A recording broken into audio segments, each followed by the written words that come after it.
Good morning दोस्तों। तो कैसे हैं आप सब? स्वागत है आप सभी का आपके अपने प्यारे से चैनल लेट्स बिगिन में। तो जैसा कि मैंने आपको पिछले वीडियो लेक्चर्स में बता रखा था कि आज के लेक्चर हम लोग पढ़ेंगे साइक्लिक कोऑर्डिनेट या इग्नोरेबल कोऑर्डिनेट के बारे में। तो ये हमारा क्लासिकल मैकेनिक्स पे बेस्ड पांचवा लेक्चर होगा। अब तक हमने क्या पढ़ा? हमने सबसे पहले पढ़ा कंस्ट्रेंट्स क्या होते हैं, देन हमने पढ़ा जनरलाइज्ड कोऑर्डिनेट क्या होते हैं।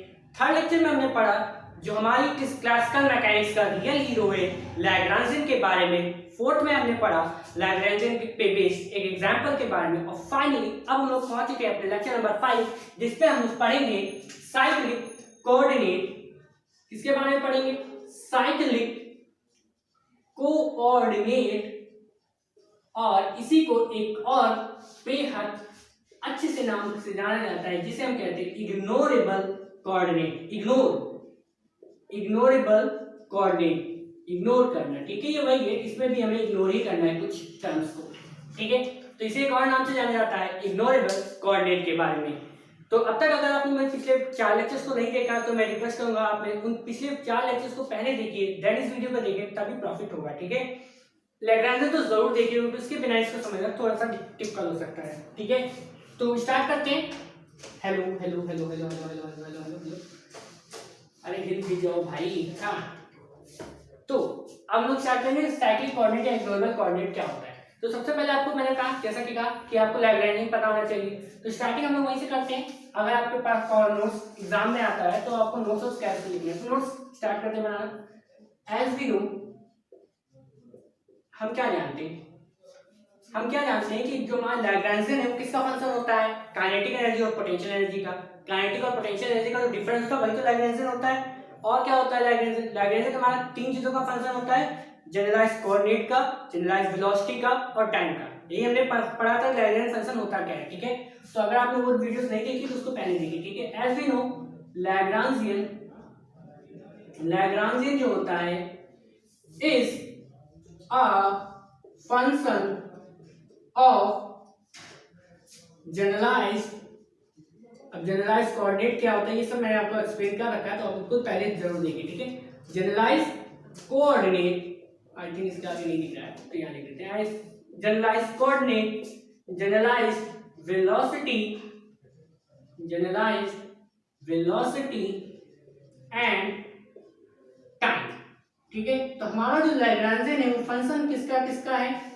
जनरलाइज्ड कोऑर्डिनेट का, जनरलाइज्ड वेलोसिटी का और टाइम का, ठीक है। यहां तक क्लियर?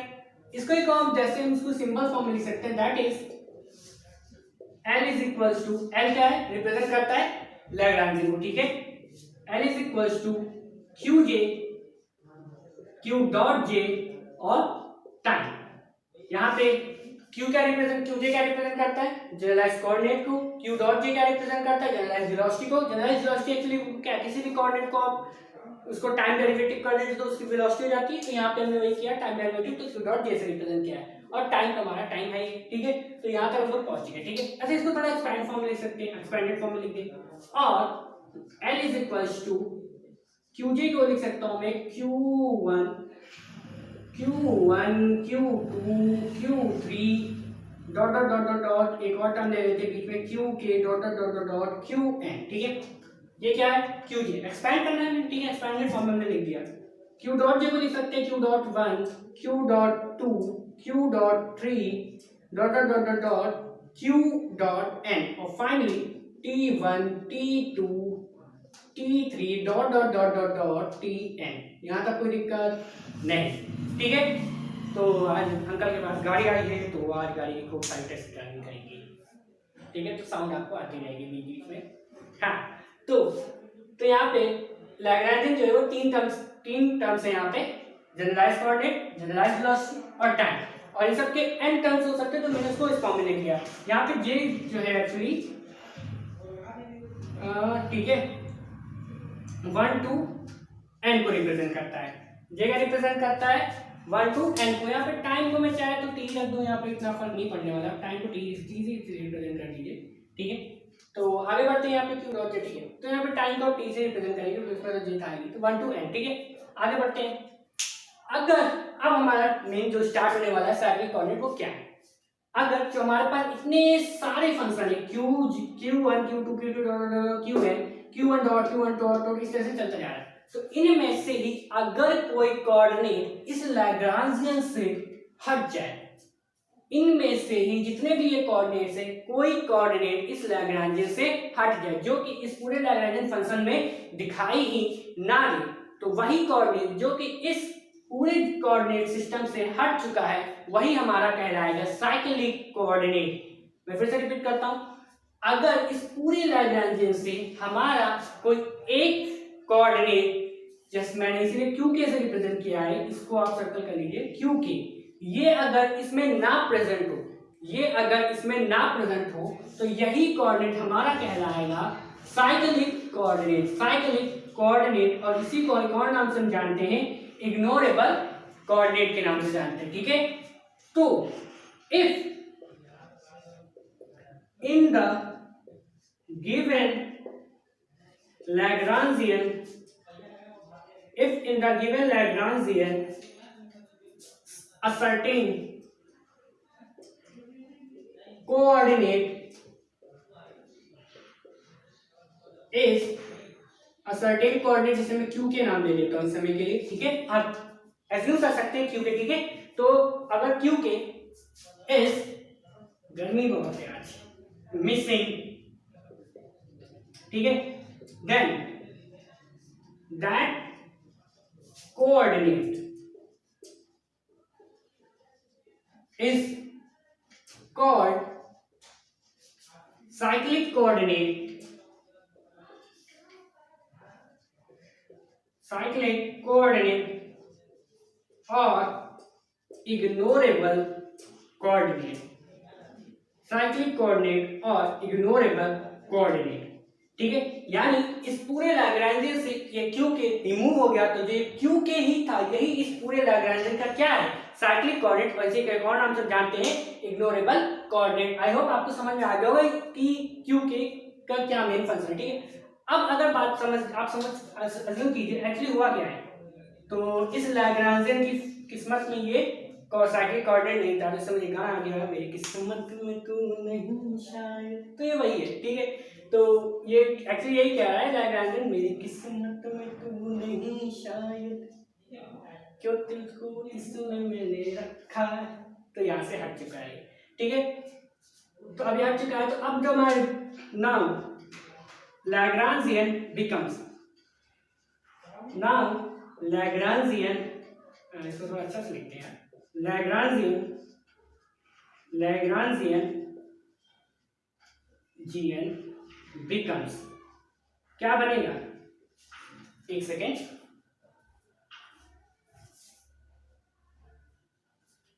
हाँ, तो अब हमारा जो लैग्रांजियन बनेगा वो बनेगा L is equals to Q1 Q2 dot dot dot dot dot Qn।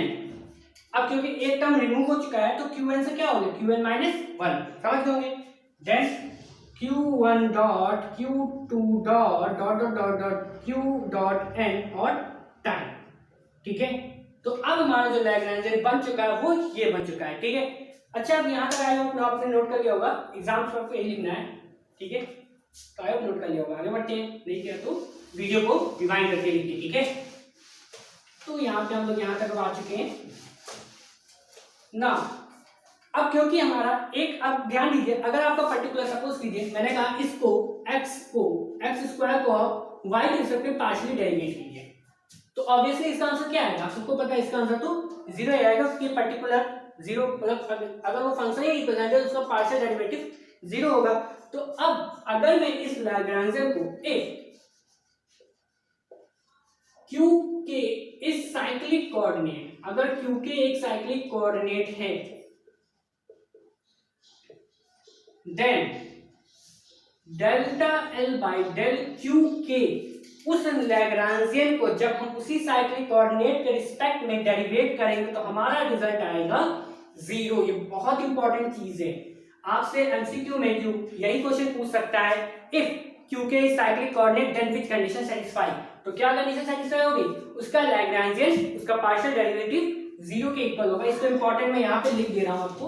ठीक है, इंपॉर्टेंट। ठीक है, जो मैं अभी बताते जा रहा हूं, इफ तो इस पॉइंट को लिख दे रहा हूं, फॉर साइक्लिक कोऑर्डिनेट क्वेश्चन जो होंगे वो यहीं से बनेंगे, जो यहाँ पे मैं लिख रहा हूँ। For cyclic coordinate delta L by delta Q K is equal to 0। ठीक है, for cyclic coordinate delta L by delta Q K is equal to, बहुत इंपॉर्टेंट है, ये आपको याद रखना है। तो अगर क्योंकि यहाँ पे याद है, अब इसका फिजिकल सिग्निफिकेंस क्या है, इसका यूज क्या है भाई, अगर ये बनाया गया है तो इसका यूज क्या है। ठीक है, तो हम इसको समझते हैं। अच्छा, मैंने कहा था अब हम इसको थोड़ा एग्जांपल समझते हैं। आपके पास एक फ्री फॉलिंग बॉडी है, फ्री फॉलिंग का मतलब क्या है, उसके अंदर पोटेंशियल एनर्जी नाम की कोई चीज है ही नहीं, क्योंकि फ्रीली फॉल हो रहा है तो उसके पास पोटेंशियल नहीं, जस्ट एक काइनेटिक एनर्जी। तो फॉर एग्जांपल हमने केस ले लिया, एक सेकेंड, एक्चुअली मेरे स्पेस के साथ आप तो जानते हैं, तो ठीक है। तो फॉर एग्जांपल हमने क्या एग्जांपल ले लिया, if for example Lagrangian of freely fall body. अच्छा, आप ध्यान दीजिए, फ्रीली फॉल है तो लैग्रांजियन का फंक्शन, लैग्रांजियन फंक्शन क्या है, और अच्छे से समझ जाएगा। लैग्रांजियन फंक्शन, तो Lagrangian function for free falling body क्या होगा आपका, वो होगा t minus V, that is kinetic minus potential, जो कि आपको पता है काइनेटिक को हम डिनोट करेंगे हाफ काइनेटिक माइनस पोटेंशियल। अब क्योंकि हमारा पोटेंशियल 0, मैंने कहा फ्रीली फॉल, यहाँ पे उसमें कोई फोर्स एग्जिस्ट ही नहीं कर रहा है, तो उसके पोटेंशियल क्या होगा, 0 होगा। इसको आप याद रखिए, for freely fall v is equal to 0 हो गया। तो अब हमारा क्या हो गया, t minus 0 that is t। तो अब हमारा लैग्रेंजियन इसके इक्वल हो गया। ठीक है, अब मैं अज्यूम करता हूं कि इस लैग्रेंजियन का जो साइक्लिक कोऑर्डिनेट है वो क्या है हमारा, q K. Now we assume cyclic coordinate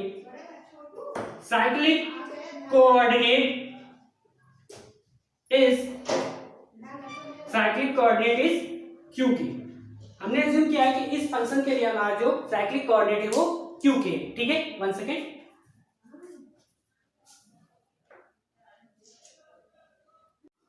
so my friends, जैसा कि हमने कहा इस इक्वेशन में साइक्लिक कोऑर्डिनेट क्या हमने अज्यूम किया है, q के अज्यूम किया है।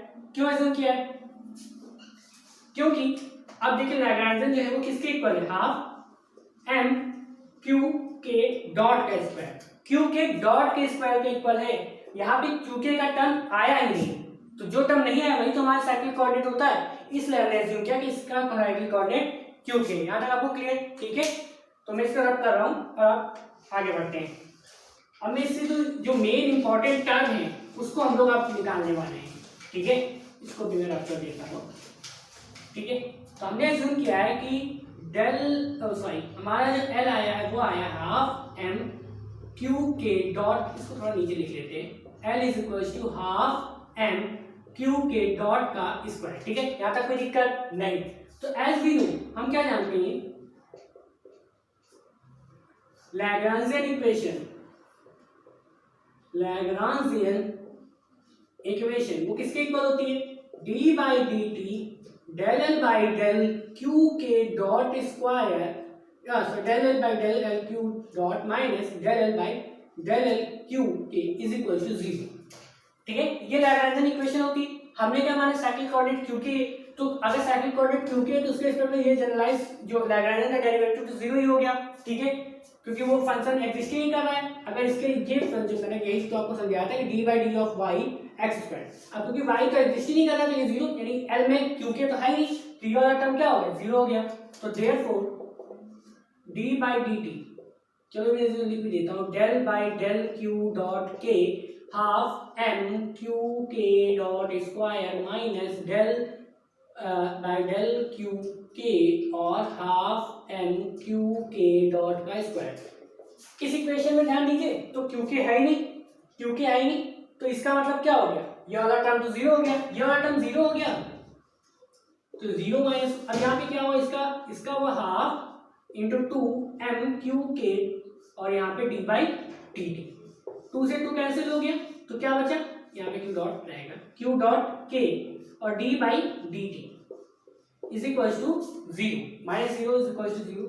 ठीक है, तो अब यहाँ पे हम ध्यान दीजिए, ये क्या बच गया, मास इंटू वेलोसिटी क्या होता है, मास इंटू वेलोसिटी माना होता है मोमेंटम, यानी इस इक्वेशन के मोमेंटम हो गया ये D by D T of P के इज इक्वल टू 0, यानी मोमेंटम का डेरिवेटिव आपका 0 हो रहा है। तो अगर किसी पर्टिकुलर क्वांटिटी का डेरिवेटिव जीरो हो रहा है तो वो क्वांटिटी क्या होती है, वो क्वांटिटी कांस्टेंट होती है।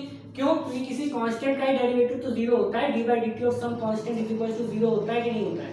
वो यहाँ सब चीज होता है, ये तो हमें बचपन से पता है। बचपन से पता है तो मेरे भैया यहाँ पे हमें क्या पता चला कि जो मोमेंटम है वो क्या हो गया, कांस्टेंट हो गया। मोमेंटम क्या हो गया, कांस्टेंट हो गया। यानी अगर for cyclic coordinate momentum must be conserved, या इसी को कह सकते हैं हम और कांस्टेंट। यही तो हमारा मेन टर्म था।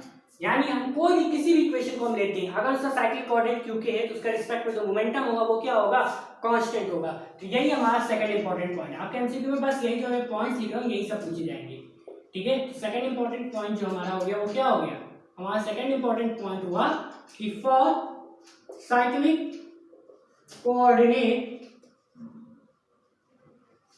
मोमेंटम जो होता है वो कंजर्व रहता है, ठीक है। सेकंड पॉइंट हो चुका है, आगे बढ़ते हैं। देन हम आपको मैं एक और आपको एक एग्जांपल के जरिए समझाता हूं कि साइक्लिक कोऑर्डिनेट आपको कैसे ड्रेस करना है। मैं क्वेश्चन एक बार देख लेता हूँ। An object is projected in 6 point X Y, ठीक है। तो मैं क्वेश्चन लिख देता हूँ। एन ऑब्जेक्ट, थोड़ा नीचे, an object is projected in a fixed plane xy making angle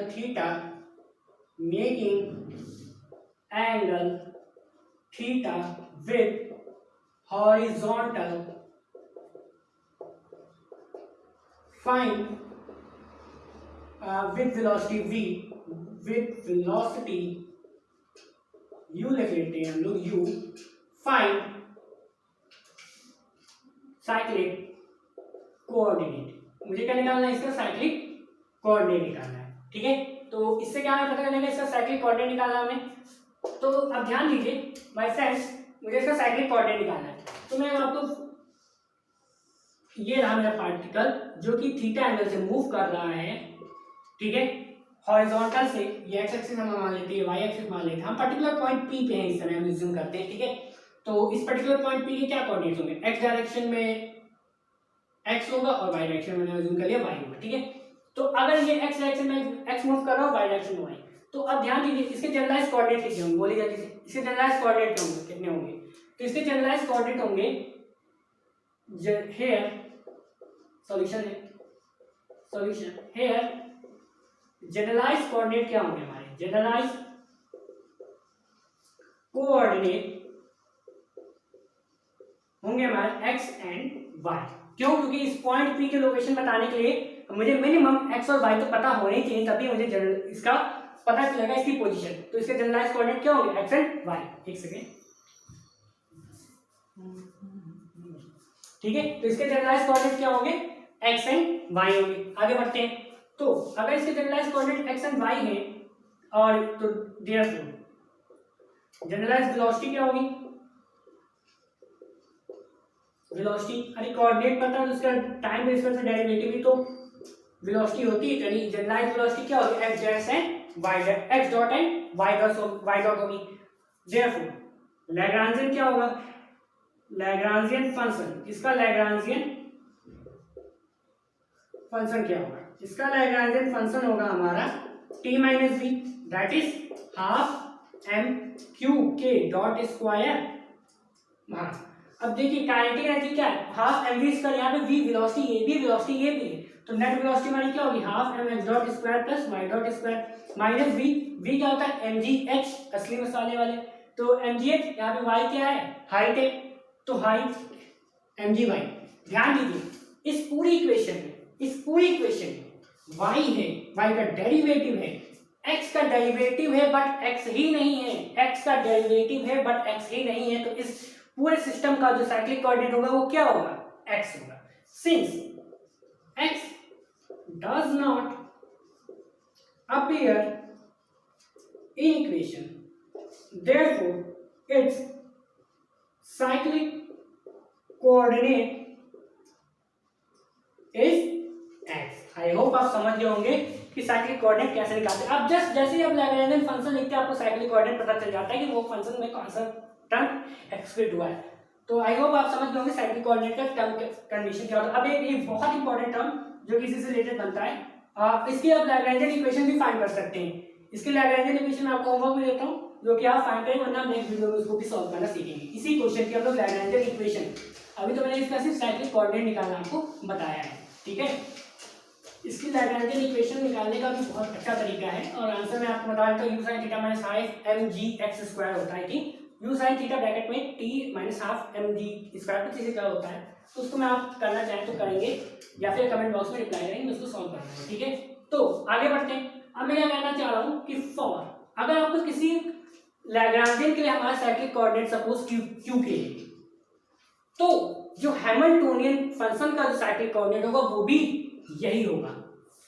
अगर लैग्रेंजियन का भी इंपॉर्टेंट था, मैंने फिर से कहा एक इंपॉर्टेंट पॉइंट जो कि आपको लर्न करना है, अगर लैग्रेंजियन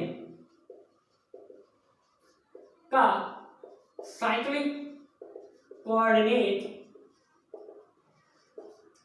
क्यू के है तो इस हैमिल्टोनियन का भी, हैमिल्टोनियन उसी फंक्शन की बात होगी। अब ये नहीं भैया लैग्रेंजियन किसी और फंक्शन का निकाल दो, हैमिल्टोनियन किसी और का, जिसका लैग्रेंजियन निकाले उसी का हैमिल्टोनियन निकालना है, ठीक है। तो हैमिल्टोनियन फंक्शन का, तो उसी फंक्शन का हैमिल्टोनियन, मैं लिख दे रहा हूं, आप लोग कंफ्यूज है, उसी फंक्शन का हैमिल्टोनियन, इसको थोड़ा सा और अच्छे से लिखते हैं, उसी फंक्शन का, फंक्शन के हैमिल्टोनियन का, हैमिल्टोनियन का साइक्लिक कोऑर्डिनेट, साइक्लिक कोऑर्डिनेट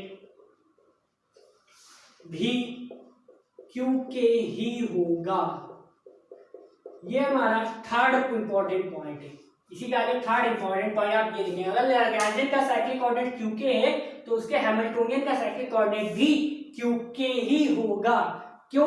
अब मैं इसको आपको बताता हूं। जो हमारा लैग्रेंजियन, जो क्या कहते हैं, हमें वी नो, हम इस इक्वेशन को जानते हैं, हम क्या जानते हैं, हम ये जानते हैं कि partial derivative of Hamiltonian with respect to coordinate Q K is equals to P dot K होता है। बोलिए हाँ, होता है कि नहीं होता है? Partial derivative of Hamiltonian with respect to coordinate is equals to minus P K होता है, ठीक है। अब पी डॉट को मैं क्या लिख सकता हूँ, D by D T of P K, ठीक है। यहाँ पे del H by del Q की, ठीक है।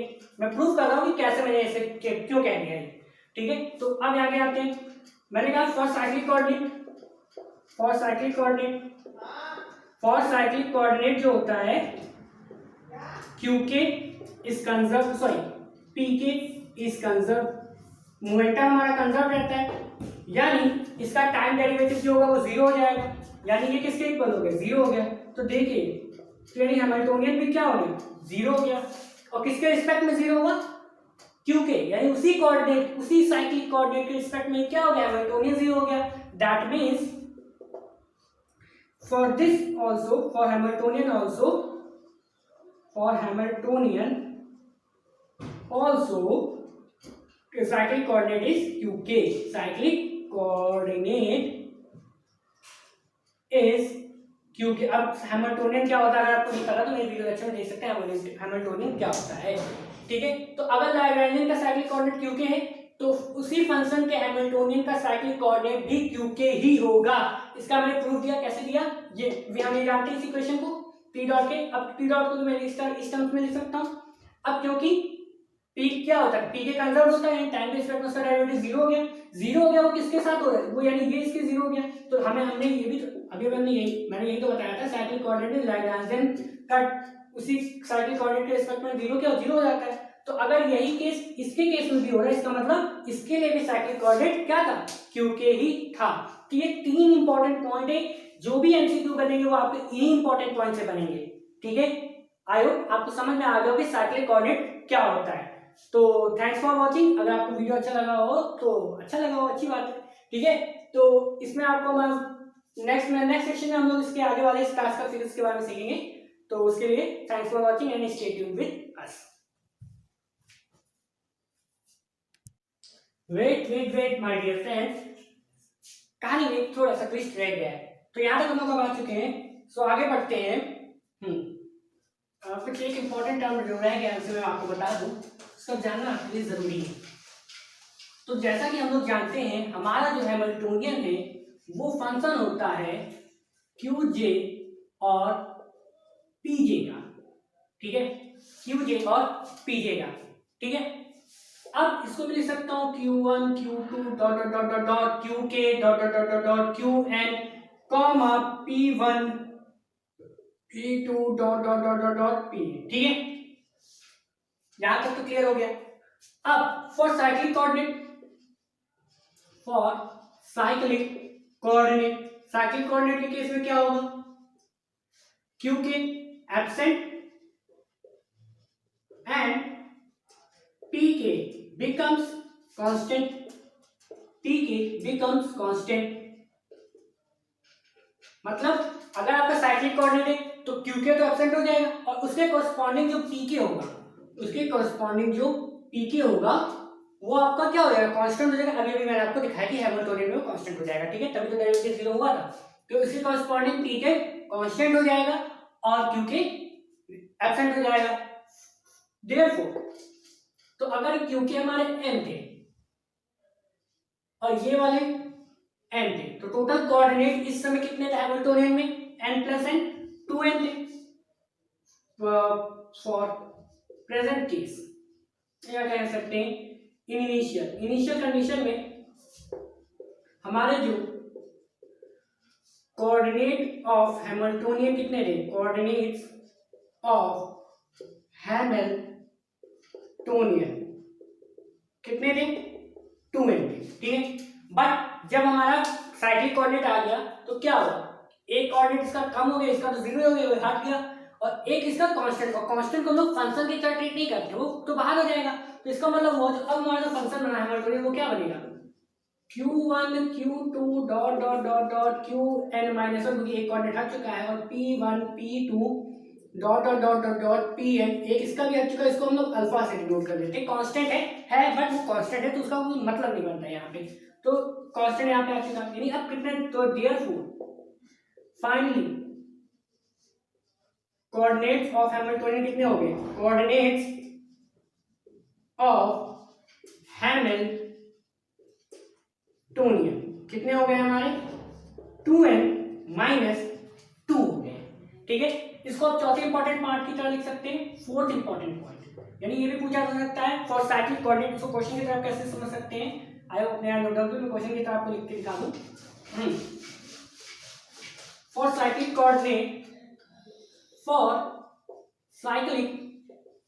कोऑर्डिनेट हैमिल्टोनियन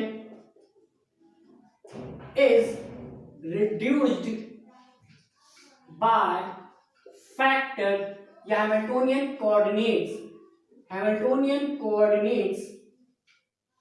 यहाँ पे लिखिए, तो Hamiltonian coordinates are reduced by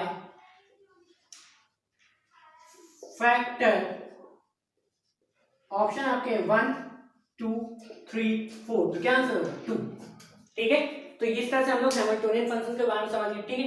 एक अब लास्ट क्वेश्चन, अब आपका होमवर्क, फाइंड